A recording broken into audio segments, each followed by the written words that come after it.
All right.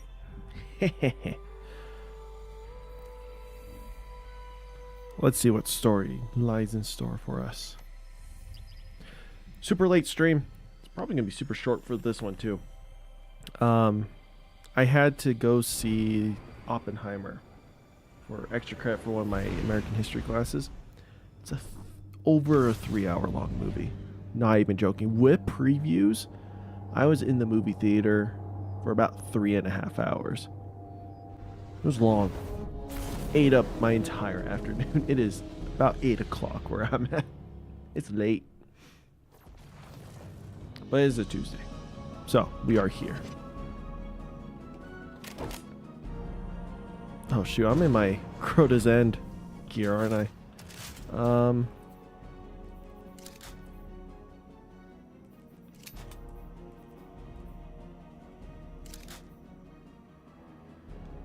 There we go. Starting with the holo projector today. Is it Amaru? It is. Hey there, Twinkles. Heading back into the throne world? Gonna hope Savathun left some tips about beating Xivu you can peek at. Because from where I'm sitting, Eris doesn't have a clue. I don't think you realize how lost you'd be without Savathun's plan. Even dead, she's smarter than you.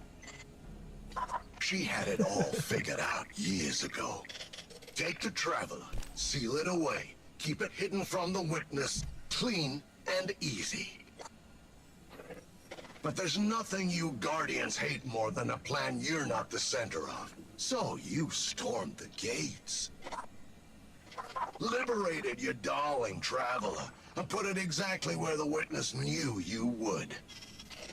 And now, here we are, with everything pretty much ruined.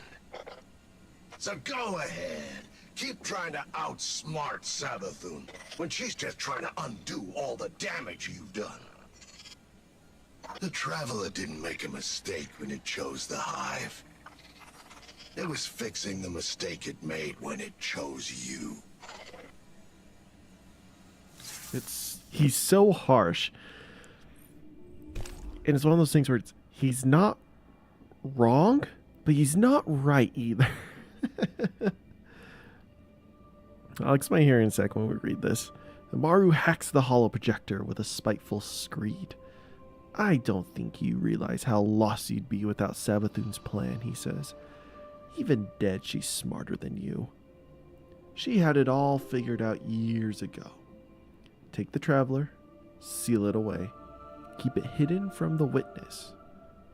But you stormed the gates, liberated your darling Traveler, and put it exactly where the witness knew you would.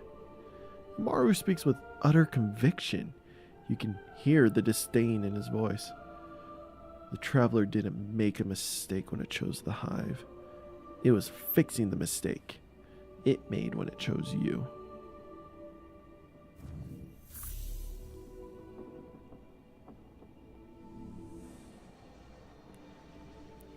So yeah, he's not wrong with the fact that the Traveler did give the light to the Hive because he knew Savathun would protect it. I just called the Traveler he and an it. When it knew she would protect him. It. But at the same time, we know that the Traveler gave humanity the light for a reason.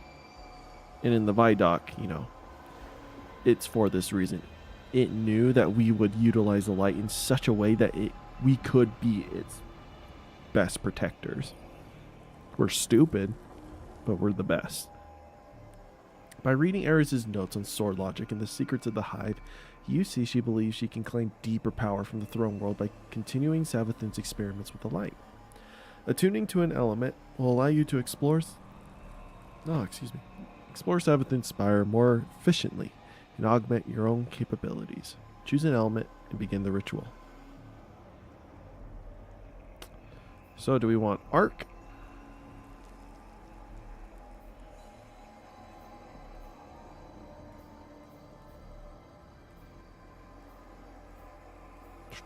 Arc or solar? Arc or solar? Arc or solar? Let's go solar. Complete patrols in Savathun's throne world and defeat combatants using your selected elemental damage type in Savathun's throne world or in seasonal activities.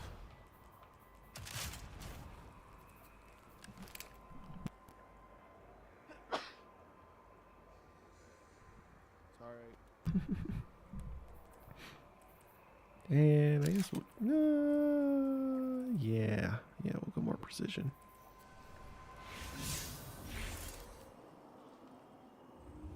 Anything here?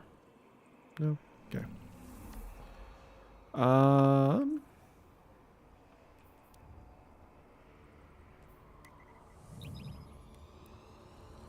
Gotta do 2 patrols. Hey, Jaden, what's up?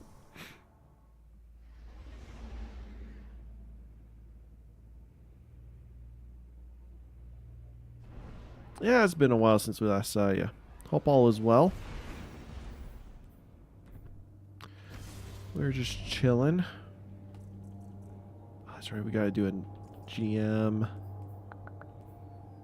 Seasonal rank, season challenges. We gotta do a legend,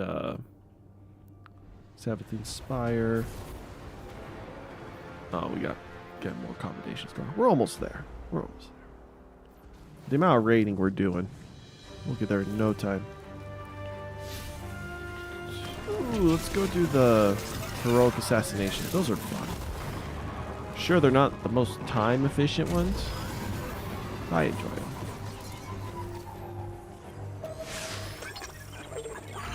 Okay, my little glow bugs. Daddy Imaru needs you all to pay close attention. Dead soldiers, dead scorned. Your local high commander's a genuine war hero. Gonna back himself a guardian next, I hear.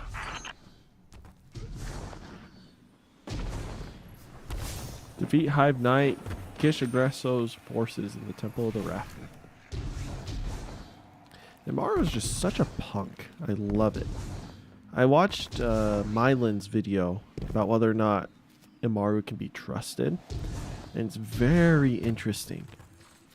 Because with a lot of the lore that's come out this season, it's hinted that he was not, you know, the best of ghosts. He's always hated humanity. And by the sounds of things, he's always tormented other ghosts and whatnot. Like, he didn't go by the name of Maru the whole time. But our ghost is like, I know that voice.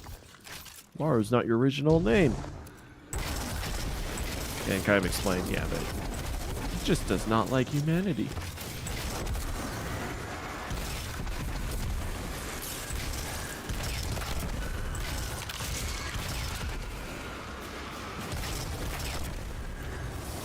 So it's always interesting to see that. And it makes sense with everything he's been saying about humanity and whatnot, because it's weird to see a ghost not be in favor with the chosen species.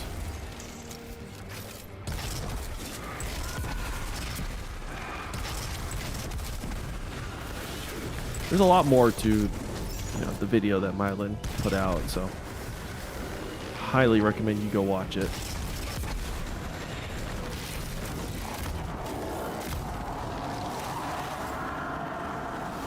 He also called us medic killers. We kill ghosts. Every other race has done it too, so I don't know why he's singling us out, but you know how he be.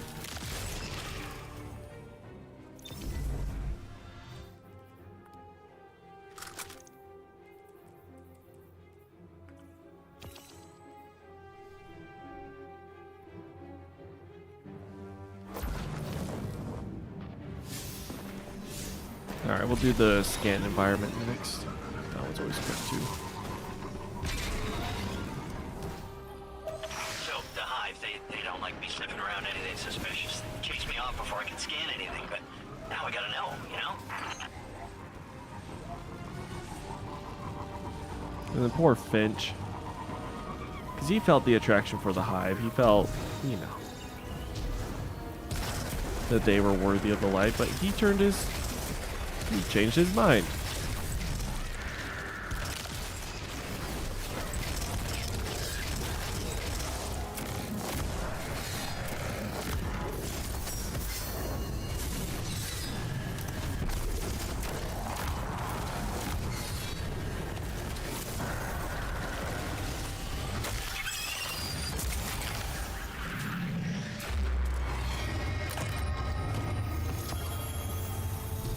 With us killing all these ghosts, one wonders, is there a finite amount of ghosts? I'm thinking, yeah, someone's taking samples.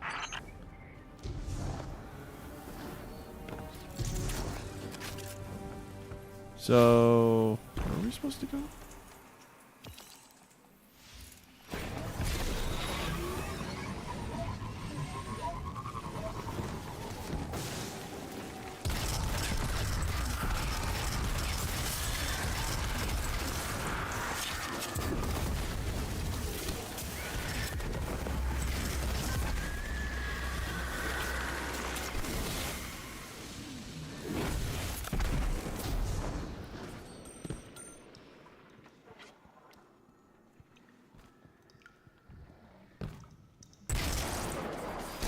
Huh.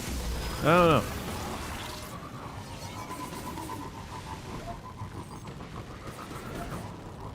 So we're going to do these quests really quickly because I actually want to boot up Pokemon. The new DLC just dropped like an hour ago. But my devotion is to Destiny first. Always.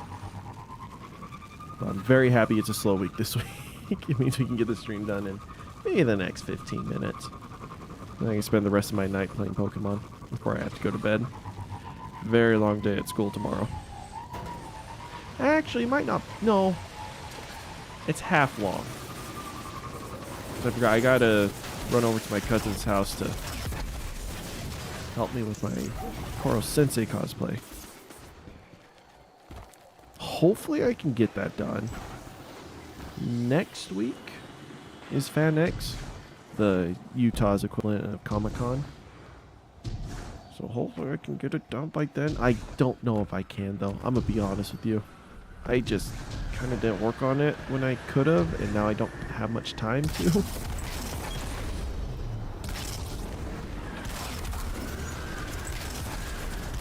So I'll just have to kind of finish it and then wear it some other time.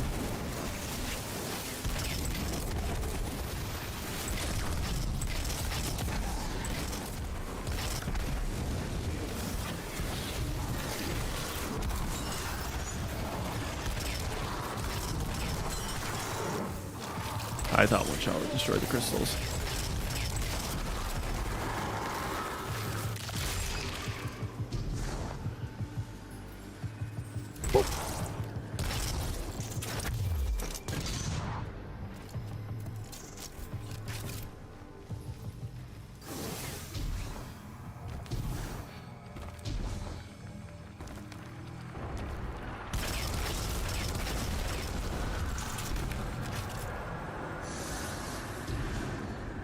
I want to switch over to Apex.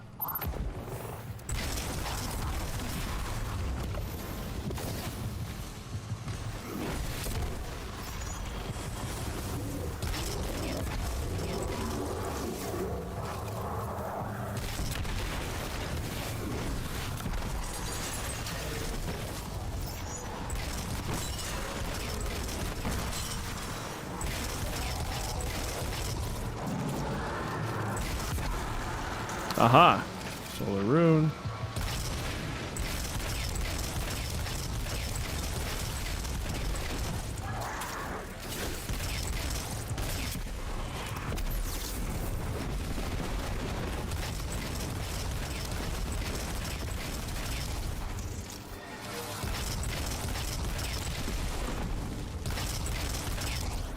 Oh, they must be empowered in quick succession. There's one there.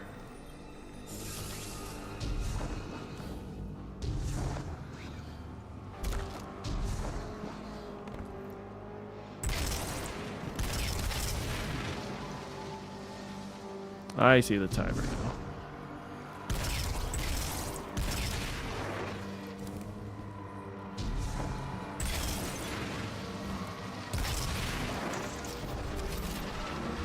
Drawn to the surge of power.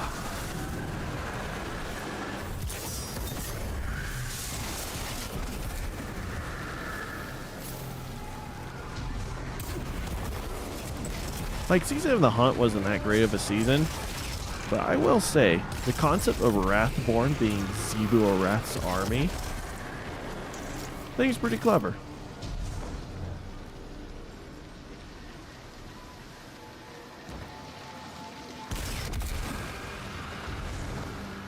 Who's over here? Oh, hello.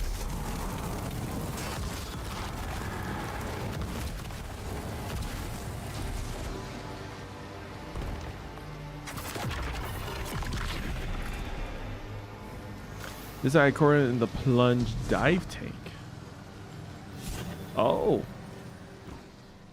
Wow, why are we speaking all the way in a Season of the Deeps area? Is Ikora just trying to run away? She could be.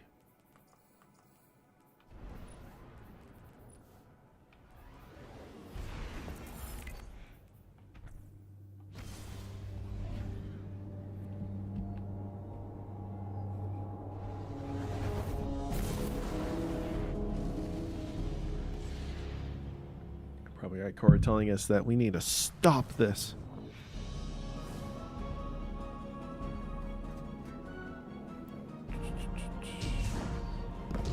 Alright, Ikora, what you got?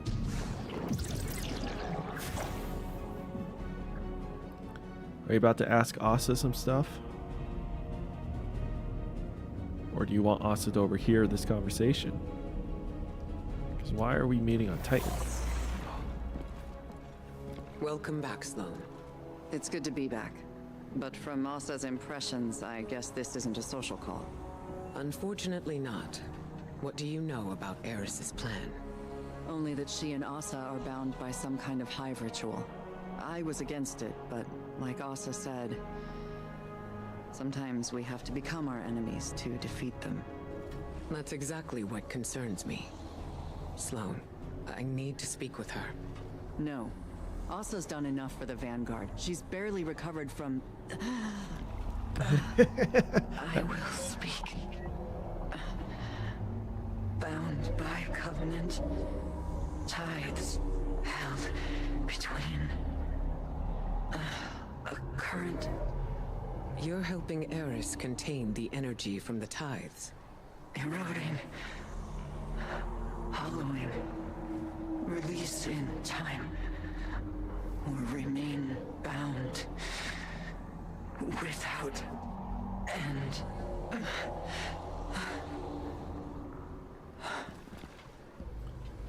Ah, okay. If the ritual goes on for too long, Eris will be trapped as a hive. And Asa will be corrupted. Twisted into something horrible. Ikora, I'll tear the tower to the ground before I let anything happen to her. It won't come to that, Sloan. I promise.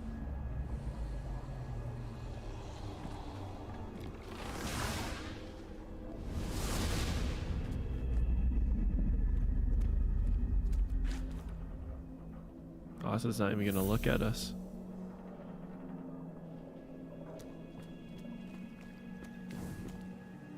Wonder who's gonna speak with us. Maybe Ikora?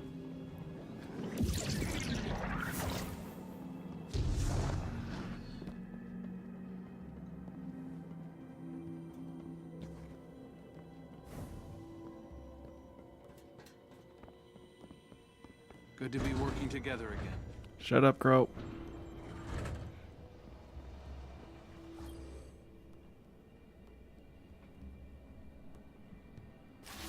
Oh, it's Eric. Guardian, I have been taking time to reflect on Ikora's conversation with Sloan and Asa. I knew there would be torment in embracing the hive and the poisonous squall of their violence. I thought myself prepared for it. I have lived long in shadow, and the shrieking horrors of the hive would provide solace from my quotidian dreams. When I named the worms, I evoked only their resonance. But Asa responded. She is a willing and vital catalyst to empower my morph, but her pain is real and immense. My aim in this grotesque conversion was to shoulder the risk myself. But feeding from Asa's suffering, that is a line I did not think I would cross. Guardian, keep by my side so that we may soon leave these deeds behind us. I refuse to become something I am not.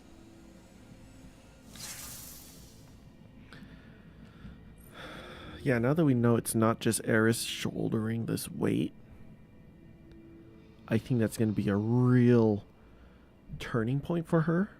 Because like I said, we had scares of the dark future with Elsie's interview with, well, not interview, but like her conversation with Ikora that we read. I think with Asa's torment and her aid in these transformations in our plan, it's going to ground Eris a bit better. Eris contacts you in her familiar human form and reflects on her bond with Asa. She appears resolute, but troubled. I knew there would be torment in embracing the hive and the poisonous squalls of their violence, she admits. Although Asa was a willing and vital component of her transformation, she feels conflicted about involving the gentle creature in her ritual. My aim in this grotesque conversion was to shoulder the risk myself, but feeding from Asa's suffering, that is a line I did not think I would cross. Her voice is soft and steadfast. I refuse to become something I am not.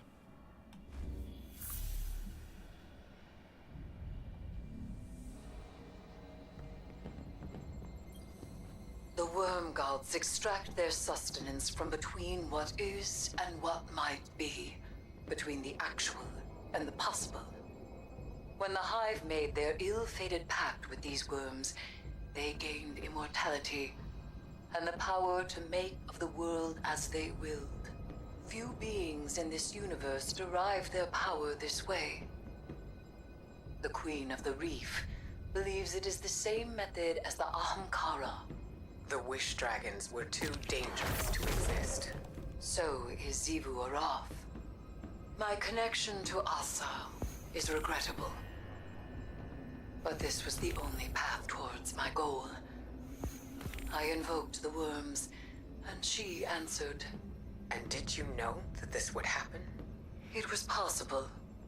As all things are possible with this kind of power. This bond has not been attempted since the worm gods made their bargain with Witness. Asa may have rejected it then, but the desire to overpower the universe with one's will is woven into her being. She is not beholden to it, not addicted or enslaved. The deep is not her nature. But I have tangled myself within this desire through the use of the staff's larva. Now I possess her power. This could kill both of you. That risk is ours to take. Oof. Big oofs. Alright, let's see if the table has anything for us.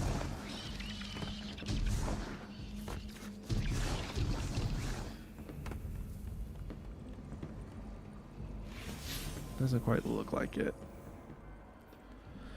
Erismore will contact you when she has further need of your ties. Until then, continue building your power and unraveling the secrets of the Hive. Erismore is using the power tithed by the Guardians to find a way to defeat Xivu Arath and fulfill Savathun's bargain. Deepen your understanding of the Hive by searching for cards from the Deck of Whispers. 10 more.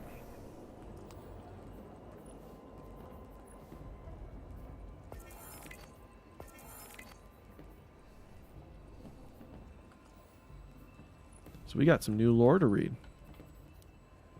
Chapter 4 of the Rites of Passage. An invocation. Titan's methane oceans roiled. Saturn's crushing gravity caused massive tidal waves to surge across the moon's surface. In the comforting blackness beneath the waves, the tide swelled and contracted like the breath of a great beast. Within that churn of elemental forces, the proto-worm Asa slumbered. She was not asleep, in any sense of her bonded guardian would understand. For the frail humans, sleep was a frantic, uninhibited state. Their minds roamed freely between terror, ecstasy, and oblivion. It was not a condition that Asa recognized as restful. Instead, the proto-worm's attention drifted peacefully among quantum fields, unspoiled by physics or matter. Her consciousness diffused from the dense thought forms used by the humans to a more expansive state of being. She was as a mist upon the face of the cosmos. Time flowed through her as a tranquil breeze. Asa. Her serenity was suddenly eroded, as if a gyre had suddenly formed beneath her mind, sucking her inexorably back into her body. She felt herself sink. Aka, Zaita, Cell, Asa, Aura, Lace. The crushing density of her material form suddenly weighed her down. She calmed herself as she re-identified the oppressive forces as mere physical sensation. I separate the true from the dead. The phenomenon pulling her back was familiar, a human voice. The words were sharp and pointed. They smelled of putrefaction, despair, and violence. I am the many-mouthed hunger. I am the knife-edged truth. The voice grew stronger, like a saprophytic fungus blossoming on a carcass. Spread its mycelial tendril vocation. She knew intuitively that she would withdraw from this connection if she desired. No, that she could withdraw from this connection if she desired. The will of the unseen voice was not so strong as to enthrall her. Not yet. I devour the free. I conspire with my vengeance. Asa suppressed the urge to recoil. Beneath the ritual words, she recognized a discordant note, one of altruism. The speaker was sacrificing themselves as well. They proposed mutual tribulation for a greater purpose, the survival of the universe. Are the weapon in my fist. The gruesome nature of the speaker's method became clear. Asa was to become a vessel for their harvested power, a battery for the profane logic, just like her corrupted kin. Waves of conflicting emotion cascaded through Asa as memories of her flight from Fundament resurfaced. After her escape, Asa had spent millennia in grief for her lost brethren, while always dormant beneath the surface of her surface, wielding the very sword she once fled. Ayat. Upon the final invocation, not using the only tool they could. The proto-worm imagined the universe swelling and contracting like the tides, beyond the reckoning of any one being. When moved by such swells, one could only accept their impetus, making of them the best one could. From her bonding with Sloane, Asa knew this was what humans called fate.